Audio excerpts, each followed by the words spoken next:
one of the things that we have to be careful about is trying to either grow too quickly or emulate other programs that we simply can't do. What I mean by that is you look, for example, at the Nicholas School of the Environment at Duke, or the Bren School of the Environment at UC Santa Barbara. These are standalone schools that have their own deans.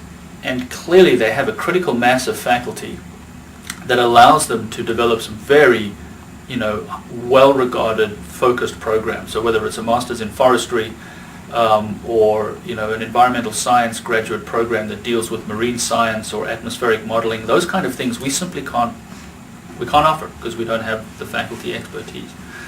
But I think what we can do comes down to TCU's strengths of being a smaller school and focusing on the teacher-scholar model, where we can have really good targeted focused research in the areas that we're good at in what is a very coherent and well-defined program.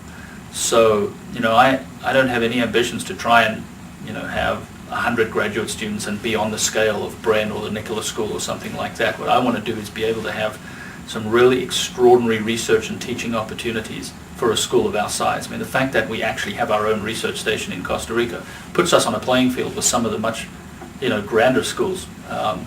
Columbia and Harvard, for example. I'm not saying that TCU is Columbia or Harvard, but having that opportunity of having our own research station and putting students into the field, I think gives us a really interesting place in the graduate market. So that's a long way around of saying, yes, I think there's a lot of things that we can do, but we're trying to develop our program, dare I say it, sustainably, so we don't really run away from ourselves, because you've got to be able to supervise graduate students, especially if you're focused on thesis work. You have to be able to have faculty that can give that student the best possible advice for their particular work and for their career. And so we want to be very careful that we don't pretend to be everything to everybody, because we cannot be.